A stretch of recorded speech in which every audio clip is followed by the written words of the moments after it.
అంటే అది ఏ రైట్ హర్షేష్ గారు రైట్ మాట్లాడదాం వారు ఏదో చెప్పబోతున్నారు. రఫీ గారు ప్లీజ్. ఆదిశేష్ గారు చర్చలో పాల్గొనడం కాదు, వాళ్ళు కారిడార్ లో పెట్టినటువంటి రిజిస్టర్ లో హాజరైనట్టే రఫీ గారు. వాళ్ళు రిజిస్టర్ మీరు ఎక్కడ పెట్టినా వాళ్ళు సంతకం చేస్తే హాజరైనట్టే. అదే నన్ను చెప్పనివ్వండి, నేను ఏం చెప్తున్నానో తెలియకుండా మీరు ఒక సెంటెన్స్ కే చెప్పండి రఫీ గారు చెప్పండి. కారిడార్ లో బయట రిజిస్టర్ ఉంటుంది, అక్కడ సంతకం పెట్టేసి వెళ్ళిపోతున్నారు. కానీ సభ లోపలికి రావట్లే, చర్చల్లో పాల్గొనడం అవుతారా, సీట్లలో కూడా కూర్చోట్లా, శాసనసభ లోపలికి కూడా రాకుండా వాళ్ళ సీట్లో కూడా కూర్చోకుండా దొంగల్లాగా బయట రిజిస్టర్ లో సంతకాలు పెట్టి జీతాలు తీసుకుంటున్నారు. చర్చల్లో ఓకే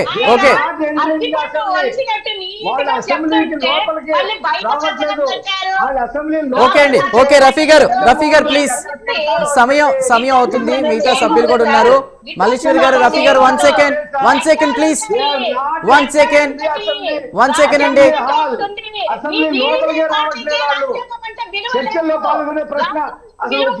ఓకే ఒక్క నిమిషం రఫీ గారు ఒక్క నిమిషం, మల్లీశ్వరి గారు ఒక్క నిమిషం. రామకృష్ణ గారు ఇక్కడ నిబంధనల గురించి మాట్లాడారు. నైతికత మాట ఏంటి? ప్రజలు నమ్మి వాళ్ళని ఓట్లు వేసి వాళ్ళ వాయిస్ వినిపిస్తారని కదా పంపారు. ప్రజల్ని మోసం చేసినట్లు అలా మోసం చేస్తే నెక్స్ట్ టైం వాళ్ళు ఓటు ఎలా అడుగుతారు అనేటువంటి నైతికతకు సంబంధించి మీరే మాట్లాడారు. ఇదేనండి నేను చెప్పబోతుంది. ఇందా మల్లేశ్వర గారు చెప్పినట్టు ఆవిడ వాళ్ళే ఆవిడే అన్నారు, మేము అసెంబ్లీకి వెళ్ళట్లేదు, అక్కడ సొంతకం చేస్తున్నామని. అంటే వీళ్ళు వైసీపీ అనే ఒక పార్టీ సహజత్వానికి దూరంగా ఉంటుందండి, అసహజత్వానికి దగ్గరగా ఉంటుంది, నైతికతకు దూరంగా ఉంటుంది, అనైతికతకు దగ్గరగా ఉంటుంది. వీళ్ళ పోకడలు కూడా ఈ విధంగా అనైతిక ఉంటాయి. ప్రతిపక్ష హోదా కావాలని అంటారు, అది ప్రతిపక్ష హోదా రాదుగా, 10% రావాలిగా. మరి రానప్పుడు అది అనైతికతగా అసహజం కదా. వీళ్ళు అసహజమైనటువంటి మార్పులను, అసహజమైనటువంటి ఇది రాష్ట్ర ప్రజలందరూ వాళ్ళ పార్టీలో ఏం జరుగుతుందో ఏంటో, వాళ్ళు ఎటువంటి పాలన అందించారో అందరికీ తెలుసు. నైతికతకు దగ్గరలో ఉండరు. వీళ్ళ గోతులు వీళ్ళే తవ్వుకుంటారు, ఆ గోతులు వీళ్ళే పడతారు, అది ఇంకోళ్ళ మీద వేస్తారు. ఎట్లా అంటేనండి, పోయినసారి జగన్మోహన్ రెడ్డి గారు పాదయాత్ర చేసి ఆంధ్రప్రదేశ్ మొత్తం తిరిగి రాజశేఖర రెడ్డి కొడుకుగా నేను జాబ్ క్యాలెండర్ ఇస్తాను, కరెంటు ఉచిత కరెంట్ ఇస్తాను, లేకపోతే దాని మీద రేట్లు తగ్గిస్తాను, మద్యపాన నిషేధం చేస్తేనే వస్తాను, ఇటువంటి సహజంగా చెప్పి చివరికి ఏమైంది, అసెంబ్లీకి వచ్చి ముఖ్యమంత్రి అయిన తర్వాత మళ్ళీ దానికి వ్యతిరేకంగా అసహజంగా ఒక్కటైనా చేశారండి. పోలవరం కట్టాడా? పోలవరం కట్టలేదు, అది మరి కట్టాలి కదా. వైద్య కళాశాలలు కట్టలేదు, మరి కేంద్ర ప్రభుత్వం మోడీ గారు 8,000 కోట్ల రూపాయలు ఇస్తే వైద్య కళాశాలలు కూడా కట్టలేకపోయారు, పోలవరం కట్టలేకపోయారు, జాబ్ క్యాలెండర్ ఇవ్వలేకపోయారు. మరి మద్యపాన నిషేధం ఇవ్వకటం కాకుండా కల్తీ మద్యంతో ప్రజల ప్రాణాలను తీశారు. ఈ విధంగా ప్రతిదీ కూడా గంజాయిని ఆపలేకపోయారు. ఇవన్నీ ఎందుకంటే సాక్షాత్ వాళ్ళ బాబాయ్ గారు చనిపోతే ఎవరు చంపారో సరేనండి, ఒక ముఖ్యమంత్రిగా బాబాయిని చంపిన హంతకులకు కూడా శిక్ష వేయలేని ఒక అసమర్థుడు ప్రజలకి, ప్రభుత్వానికి ముఖ్యమంత్రిగా ఆయన ఏం చేస్తాడనేది ప్రజలు చాలా స్పష్టంగా ఈ వైసీపీ పార్టీ మేము ఎంతో మ్యాండేటరీ ఇచ్చాము, జగన్మోహన్ రెడ్డి గారికి ఒక రాజశేఖర రెడ్డి గారి కొడుకుగా మేము ఆయనకి ఎంతో మ్యాండేటరీ ఇచ్చి 150 సీట్లు ఇచ్చి గెలిపించి అసెంబ్లీకి పంపిస్తే ప్రజా సమస్యల్ని పక్కన పెట్టి, ప్రజా సంక్షేమాన్ని పక్కన పెట్టి, అభివృద్ధిని పక్కన పెట్టి, రాజధానిని పక్కన పెట్టి, అసహజంగా అనైతికగా వెళ్ళి వీళ్ళ గోతులు వీళ్ళు పడి, అందుకే ప్రజలు వీళ్ళకి 11 సీట్లు ఇచ్చి ఇవాళ అసెంబ్లీలో ప్రతిపక్ష పార్టీ హోదా కూడా లేకపోతే వీళ్ళల్లో ఇంకా ఇప్పుడు కూడా చూడండి మల్లేశ్వర గారు ఏం మాట్లాడుతున్నారు, మీరు వాళ్ళ యొక్క జీతభత్యాలు ఎలా తీసేస్తారు. అంతేగాని మా పార్టీ ఉన్న దేనికి, మేము ముఖ్యమంత్రి ఎందుకు పనిచేసాం, ప్రజల సంక్షేమం ముఖ్యమా, ప్రజల అభివృద్ధి ముఖ్యమా, లేదా మీ పదవులు ముఖ్యమా? అంటే ముఖ్యమంత్రి ఒక్క పదవి ఉంటే చాలా, అంటే ముఖ్యమంత్రిగా ఉండి ఒకసారి వాళ్ళ తండ్రి ముఖ్యమంత్రిగా ఉన్నప్పుడు ఎంత దోచుకున్నారో తెలుసు, ఎన్ని కేసులైనా తెలుసు, మళ్ళీ ముఖ్యమంత్రిగా ఉండి మళ్ళీ ఎన్ని లక్షల కోట్లు దోచుకున్నారో, అన్ని వ్యవస్థలు ఎంత బస్టు పట్టించారో తెలుసు. ఇప్పుడు అసెంబ్లీకి రాకండి, ప్రజలు మీకు ఇవ్వాల్సిన రిజల్ట్ మీకు ఇస్తారు, మీరు రాకండి. అసహజత్వానికి అనైతికతకు మీరు దగ్గరలో ఉండి ప్రజలందరినీ మీరు ప్రజలందరినీ పార్టీలందరినీ మీరేదో మాట్లాడుతుంటే ప్రజలందరూ గమనించారు.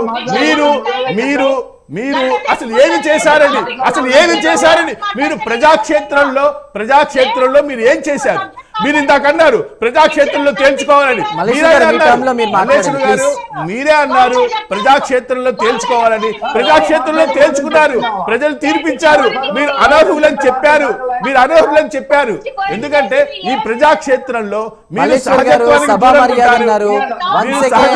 దూరంగా ఉంటారు, నైతికతకు దూరంగా ఉంటారు. మీరు నైతికతతో ఆలోచించండి, మీరే చెప్పారు.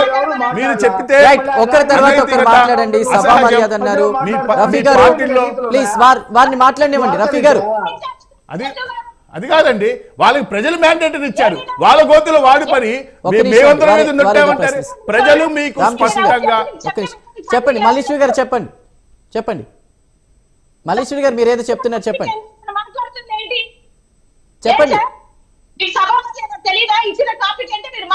అదేనండి సహజ అసహజత్వం. ఒక నిమిషం, మీరు కూడా ముందు మాట్లాడారు. మీరు ఒక్క నిమిషం, టాపిక్ రిలేటెడే. ఏమండి శేషు గారు చెప్పారు, క్లియర్ గా చెప్పారు. ఎవరి టర్మ్ లో మీరు మాట్లాడుతున్నారు, టాపిక్ మీరు టాపిక్ కూడా మాట్లాడారు. దయచేసి డైవర్ట్ చేయొద్దు, అసెంబ్లీకి రాకుండా మేము సైన్లు చేసేసి జీత పంచాలు తీసేసుకుంటామంటే అది మన ఆత్మవిమర్శ చేసుకోవాలి. అంటే మీకు ఆత్మవిమర్శ లేదా? మీకు అంత ఆత్మ లేదా? వైసీపీ వాళ్ళు మీకు ఆత్మ ఉందా? మీకు ఆత్మవిమర్శ చేసుకోగలుగుతారా? మీకు ఆత్మ ఉందా? మీకు నైతికత ఉందా? మీరు చెప్పండి, ఇదే వేదిక మీరు చెప్పండి. మల్లేశ్వరి గారు, మీకు మీ పార్టీకి నైతికత ఉందా? చెప్పండి.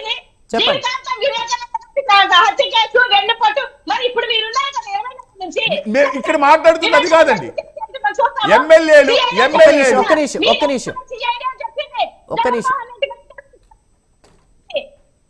ఇక్కడ మాట్లాడుతుంది ఎమ్మెల్యేలు అసెంబ్లీకి రాకుండా. రామకృష్ణ గారు నేను సమాధానం చెప్పండి. మీరు చెప్పండి మీరేం చెప్తారు చెప్పండి. నిబంధనల గురించి అనలిస్ట్ గారు మాట్లాడారు. మల్లేశ్వరి గారు మీరు మాట్లాడేటప్పుడు నేను వినండి. నిబంధనల గురించి అనలిస్ట్ గారు మాట్లాడారు. నైతికత అంశంలో బాబాయికి హత్య జరిగినప్పుడు ముఖ్యమంత్రిగా న్యాయం చేయలేని వారు ప్రజలు ఆ విషయాన్ని గుర్తుపెట్టుకుని ఓట్లేసి అన్ని సీట్లు ఇచ్చారన్నారే తప్ప మిగతా అంశాలు ఏమి వక్రీకరించే మాట్లాడలేదు. దయచేసి మీరు డైవర్షన్ చేయొద్దు. ఇప్పుడు టాపిక్ గురించి మాట్లాడదాం.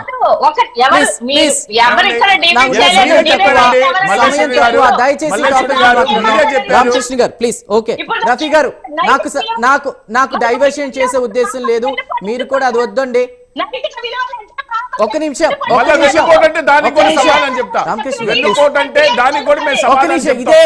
ఇదే కంటిన్యూ అయితే దయచేసి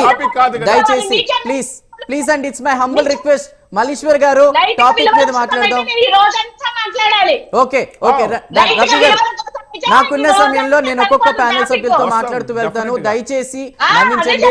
రైట్ ప్లీజ్ మల్లేశ్వర్ గారు, మీరు ప్రతిసారి ఇదే చేస్తున్నారు. ఓకే మీరు వెన్నుపోటు అంటున్నారు. కాంగ్రెస్ పార్టీకి వెన్నుపోటు పొడిచింది జగన్మోహన్ రెడ్డి గారు. మీరు వెన్నుపోటు గురించి అంటే మీరే రావాలి. బాబాయ్ హత్యను కూడా తీర్చుకోలేదు. వెన్నుపోటు అంటే ఒక నిమిషం అండి, దయచేసి డిబేట్ మర్యాద అన్నారు. నేను ఒకటే పాయింట్ మిమ్మల్ని అడుగుతున్నా.